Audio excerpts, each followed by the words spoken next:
The Chicago Bulls offseason is off to a great start, but what's next? Let's talk about it, starting now. Now, if you are new to the channel, please like the video. Please subscribe to the page as we do talk Chicago sports daily on this channel. It's the only channel talking Chicago sports, how Chicago talks. So make sure that you get in tune with us, man.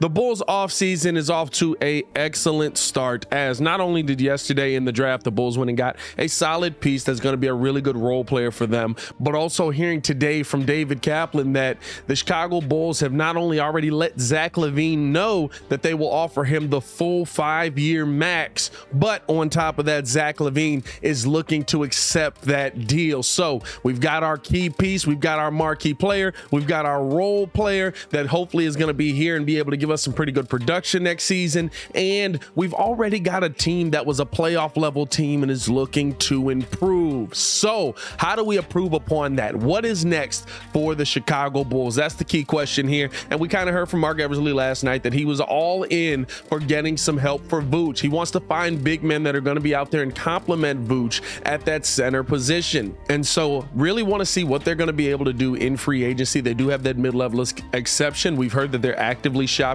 Kobe White. Now the 18th pick is not available anymore. So now the question comes in, what are the Bulls going to do with that? They got to go out and they've got to find their big man who's going to be able to stand in there and play solid defense, right? I've said this on Locked On Bulls. I've said this on The Breeze. No matter what you think about Vooch or you think Marko Simonovic is going to become, right? Neither of them are going to be able to just lock down the paint by themselves. And you feel like Patrick Williams has the ability to help with that, but when the bench comes in, clearly there's a lot that lacks desire there, right? You know what I'm saying? So the Bulls have to go out and find their big man that's going to be able to stand in there. Who is that you're going to be able to find on a little bit of money, right? It seems like the Knicks are kind of in on holding on to Mitchell Robinson, but I think that would still be the number one guy that I'd want to go after if the Bulls had the opportunity to, especially with that mid-level exception that we have. But if you do miss out on a Mitchell Robinson, right, don't sleep on the idea of going out and getting a Dwight Howard and or a JaVale McGee type player, right? Somebody who's been in the league for a long time,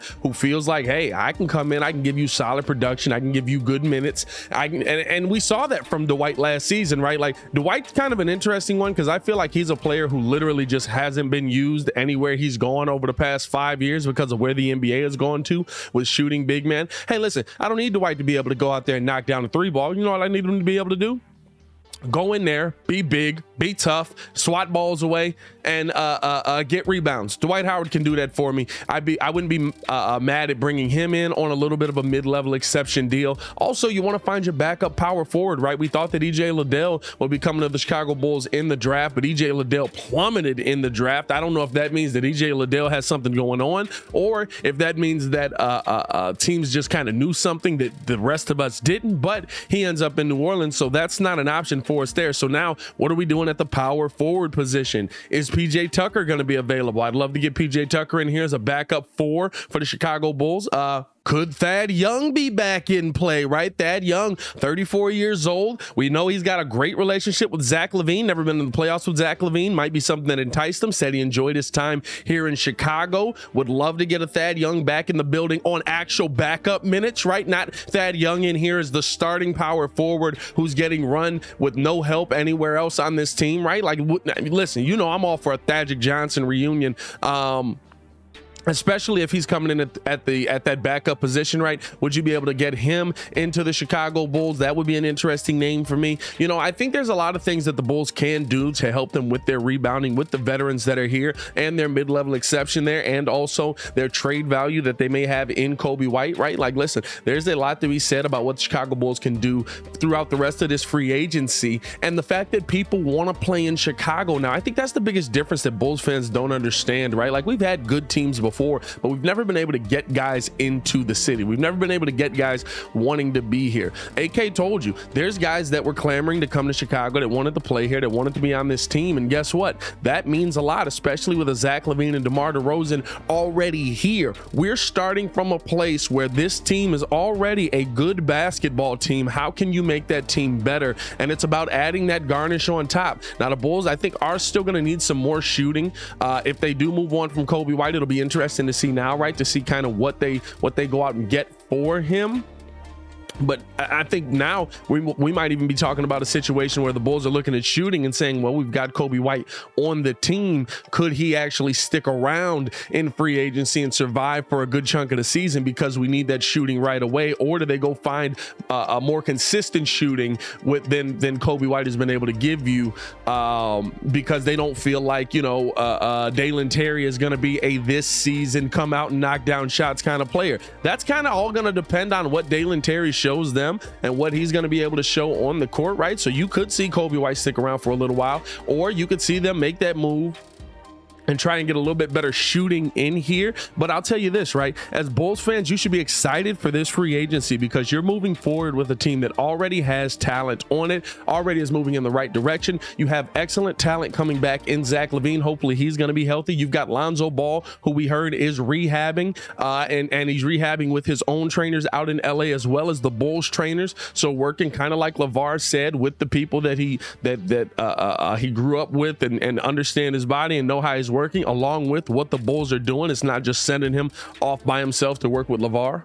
So there's a lot of pieces already a part of this team coming into next season that you should have very, very high hopes for. And then on top of that, the pieces that the Bulls are going to be able to add this free agency, it's going to be interesting to see, man. I think JaVale McGee's a little bit of a long shot for me at that big man position. I also think that just because he's kind of already on a team very similar to this makeup, except they've already been to the finals, right? Like, so is he going to want to leave that team out of nowhere? And he's going to be getting more love possibly because DeAndre Ayton could be getting out of there, and more than likely is getting out of there, right? And of course there's those big name guys that you could trade for that are kind of, I think they're long shots now, right? DeAndre Ayton to me is a long shot.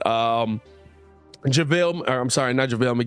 Gobert to me is a long shot because you've already made the pick, unless you're going to trade the pick right away, or you can get them to kind of take a smaller deal that doesn't include, P. Will in that probably, right? So there's a lot of question marks around those bigger names, but I think that there's a lot that this franchise should be looking forward to, especially heading into free agency this year. And there's a lot of moves that the Bulls can make, and I think will make when free agency kicks off on June 30th, I believe it is, June 30th, something like that. So we'll be live for that as well. Appreciate you guys for tuning in and rocking with us, man. We want to know how you guys feel in the comments below. Let me know how you guys feel in the comments below. I'll be down there talking with you as well. As always, man, it's your boy Pat the Designer back at it again. To continue watching our Chicago Bulls content, click the links on the screen or check the links in the description below. Y'all stay safe out there, Chicago.